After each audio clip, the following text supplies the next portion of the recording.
The pen felt heavy in my hand. I stared at the document, then at my husband's smug face across the dining table. "Sign it," he said, "or I'll make sure this divorce drags on for years." I signed. I placed my keys next to the papers. And I walked out of my own penthouse without looking back. The next morning, his attorney called him screaming. "Do you have any idea what you just allowed her to do?" But let me take you back to where this all began. I met Marcus at a charity gala in downtown Seattle 6 years ago.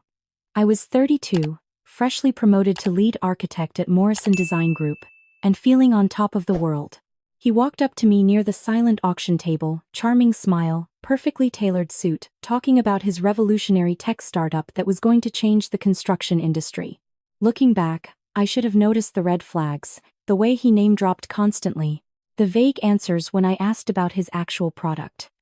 The fact that he always insisted on splitting the bill because equality matters, even though I later learned his credit cards were maxed out. But I was lonely. I had spent my 20s building my career, working 80-hour weeks, sacrificing relationships for promotions. Marcus made me feel seen. He asked about my day, he remembered my favorite wine. He showed up at my office with lunch when I forgot to eat. We got married after 18 months of dating. My mother, God rest her soul, had passed away 2 years before, but she left me 3 things that meant everything. Her vintage Cartier watch from the 1950s. Her collection of original watercolor paintings she had created throughout her life. And a handwritten letter telling me to never let anyone dim my light. I kept the watch in my bedroom safe. The paintings hung throughout our penthouse. And the letter stayed in my nightstand, a reminder of who I was and where I came from. The first year of marriage was good. Marcus was attentive, supportive, always talking about his next big venture. I didn't mind covering our expenses while he got his company off the ground. After all, partnerships require sacrifice, right? Year 2, his startup failed. Investors pulled out. He blamed the market, the timing, his former business partner. I held him while he cried and told him we would figure it out together. I paid off the $30,000 in debt he had accumulated without telling me. Year 3, he started another company. Then another. Each one required seed money that I provided. Each one collapsed within months. Meanwhile, I had been promoted to partner at my firm. I was bringing in $300,000 a year. Marcus was bringing in excuses. Year 4, he stopped pretending to work. He networked at golf courses. He took business lunches that lasted until dinner. He bought designer clothes because he needed to look successful to be successful.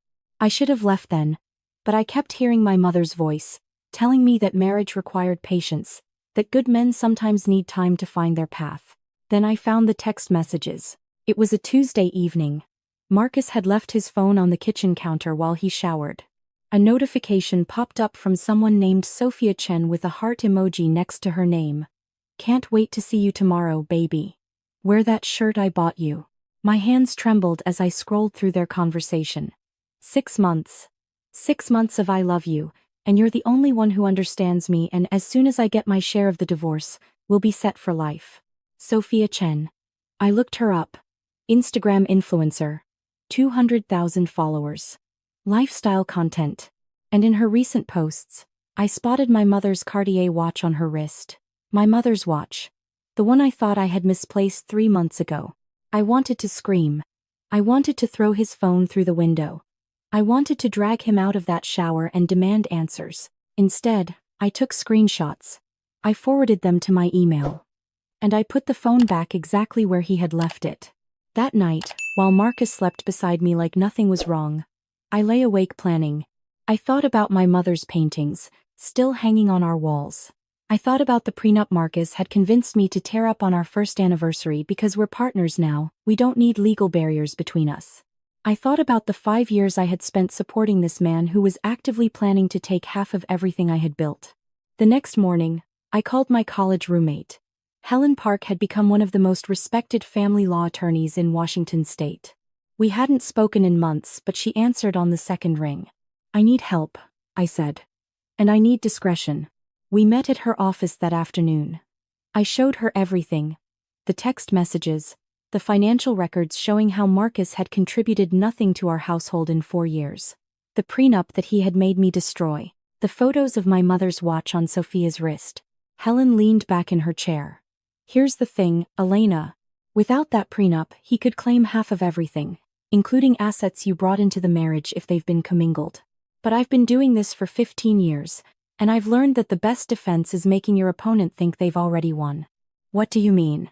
She smiled. We're going to let Marcus believe he's outsmarted you. And when he realizes what actually happened, it'll be too late.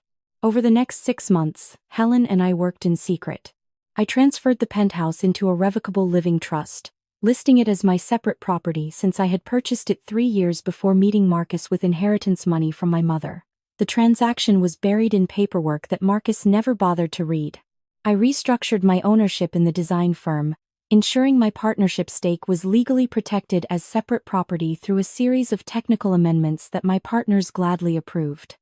I documented every single expense Marcus had made on my credit cards, every investment I had funded in his failed businesses, every piece of jewelry he had borrowed to give to someone else. And most importantly, I installed security cameras throughout the penthouse, disguised as smoke detectors. Washington is a two-party consent state for audio recording, so I made sure they only captured video. But video was enough. The footage showed Marcus and Sophia in my home while I was at work. It showed them going through my closet, my jewelry box, my personal files. It showed Sophia trying on my mother's earrings, laughing about how I would never notice they were gone. It showed them boxing up 3 of my mother's paintings and carrying them out to Sophia's car. The day I discovered those paintings were missing, I nearly broke. I came home to find empty spaces on my walls where my mother's artwork had hung for years. I called Marcus, trying to keep my voice steady. Have you seen my mom's paintings? The ones in the living room. Oh, those old things. I donated them to clear up some wall space. They were depressing anyway. Donated. He had given them to his mistress and called them depressing. My mother had spent decades creating those paintings. They were worth maybe a few $1,000s to an appraiser, but to me, they were priceless. They were her hands, her vision, her love made visible. I locked myself in the bathroom and cried silently for an hour. Then I dried my eyes, reapplied my makeup, and continued with the plan. Helen had prepared a special document for Marcus to sign.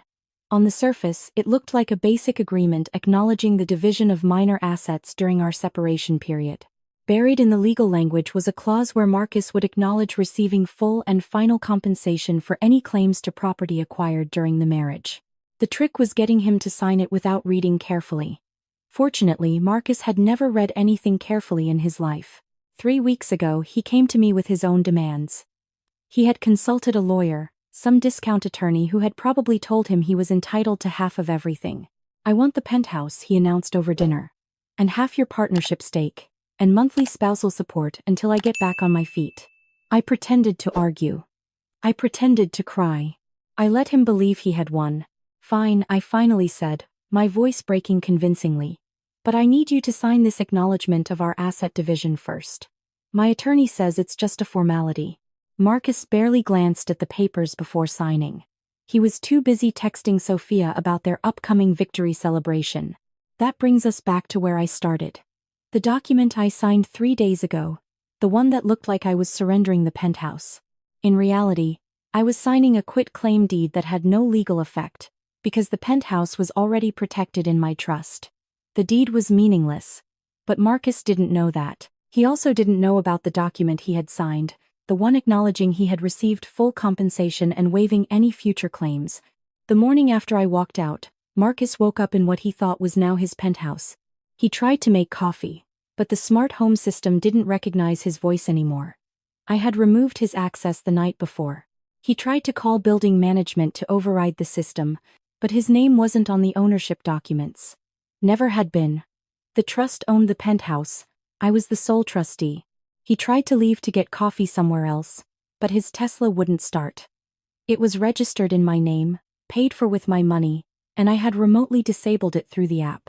He tried to call an Uber, but his credit cards were linked to my account. All declined. He tried to call Sophia to pick him up, but she wasn't answering. She was too busy dealing with the Seattle Police Department, who had arrived at her apartment with a warrant to search for stolen property. My security footage had clearly shown her removing my mother's paintings from my home. Helen had filed a police report the day before. and the King County prosecutor was very interested in pressing charges against an Instagram influencer with a documented history of receiving stolen goods from a cheating husband. They found everything at Sophia's apartment. My mother's Cartier watch, her pearl earrings, the emerald ring that had belonged to my grandmother, and all 3 paintings, still in their original frames, leaning against Sophia's bedroom wall like trophies. Sophia was charged with possession of stolen property and conspiracy to commit theft.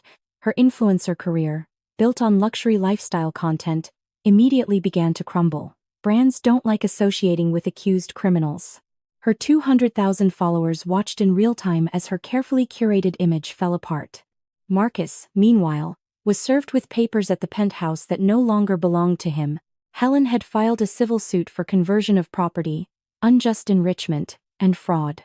We were seeking the full value of every item he had stolen and given to his mistress, plus damages. His discount lawyer reviewed the documents Marcus had signed over the past 6 months and apparently lost his mind. That was when Marcus received the phone call I mentioned at the beginning. His own attorney screaming at him for signing away his rights without reading the fine print. "She played you," the lawyer reportedly said. "Every document you signed was designed to trap you. You have no claim to the Penthouse, no claim to her business. And now you're liable for theft and fraud. How did you not see this coming?" Marcus called me 17 times that day. I didn't answer. Instead, I sat in a suite at the Four Seasons with a glass of champagne, watching the Seattle skyline through floor-to-ceiling windows. Helen called with updates every few hours. The police had recovered all of my mother's belongings. Sophia had been released on bail but was facing serious charges. Marcus's civil case was going to cost him everything he had, which wasn't much, but it would follow him for years. "There's one more thing," Helen said. "His attorney is trying to void the documents Marcus signed, claiming duress or fraud on your part." I laughed. Good luck with that. Every document was witnessed, notarized, and reviewed by independent counsel. Marcus chose not to read them. That's not my problem. Exactly. Their motion will be denied. You're going to come out of this with everything you had before you met him, plus damages, plus the satisfaction of watching him explain to a judge why he gave his mistress his wife's family heirlooms. The divorce was finalized 6 weeks later. Marcus got nothing. Less than nothing, actually, because the court ordered him to pay restitution for the items he had stolen and sold or given away over the years. The silver tea set that belonged to my grandmother. Books from my father's collection. Small things he had taken, thinking I wouldn't notice or wouldn't care. Sophia pleaded guilty to a reduced charge and received probation plus community service. She had to return everything she had received from Marcus and issue a public apology. Her influencer career never recovered. Last I heard, she was working at a department store cosmetics counter, a far cry from the luxury lifestyle she had flaunted online. Marcus moved back in with his mother in Spokane. No penthouse. No Tesla. No designer clothes. Just a man approaching 45 with no career, no savings, and a reputation that would follow him through every Google search for the rest of his life. Some people might think I was cruel. That I should have just divorced him and moved on, taken my losses and started fresh. But those people haven't held their dying mother's hand and promised to protect her legacy. They haven't watched a stranger wear their grandmother's jewelry on Instagram. They haven't listened to their husband describe priceless family artwork as depressing. I wasn't cruel. I was thorough. Last week, I rehung my mother's paintings in the Penthouse. I placed her Cartier watch back in my bedroom safe, alongside her letter that I still read whenever I need strength. I sat in my living room, surrounded by everything she had given me, and finally let myself feel the grief I had postponed for months. I cried for the marriage I thought I had. I cried for the years I had wasted on someone who never deserved me. I cried for my mother, who would have seen through Marcus immediately if she had been alive to meet him. And then I dried my eyes, poured myself a glass of wine, and made a toast to the empty room. "To new beginnings," I said. "And to never letting anyone dim my light." The Penthouse was quiet. The city sparkled below. And for the first time in 6 years, I felt like myself again.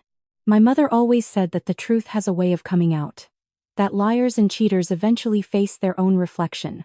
She said that strong women don't seek revenge. They simply remove the obstacles and let karma do its work. I didn't seek revenge. I just stopped protecting Marcus from the consequences of his own choices. I stopped covering for him, paying for him, pretending not to notice when things went missing. I stopped being his safety net. And without me to catch him, he fell. Some nights, I wonder if I could have done things differently.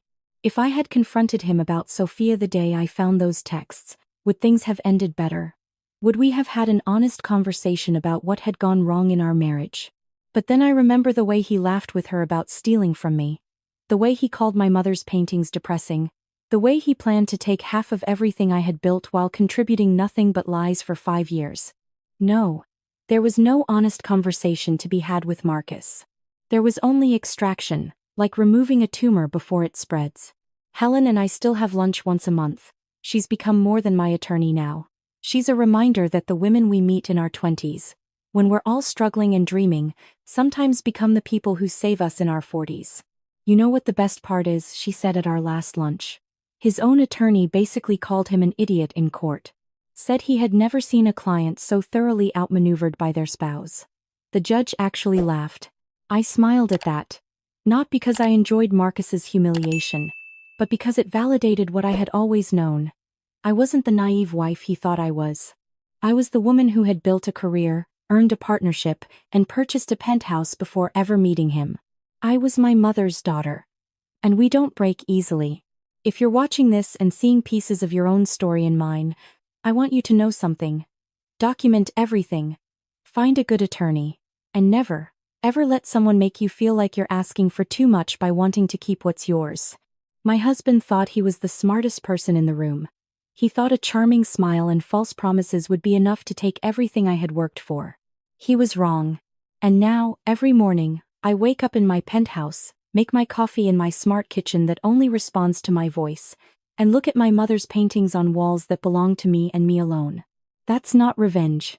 That's justice. If you've made it this far, drop a comment and let me know what you would have done in my situation. Would you have confronted Marcus immediately? Would you have just walked away and let him have whatever he wanted? And if you've been through something similar, I want you to know you're not alone. There are more of us than you might think. Women who loved too hard, trusted too easily, and had to learn the hard way that some people don't deserve our loyalty. But here's what I've learned. The same strength that makes us loyal to the wrong people can also make us unstoppable when we finally redirect it toward ourselves. My mother knew that. She raised me to know it too. And now, finally, I'm living it. Thank you for listening to my story. This is Elena, signing off from Seattle, where the rain has finally stopped, and the sun is coming through my windows, lighting up the paintings that came home where they belong.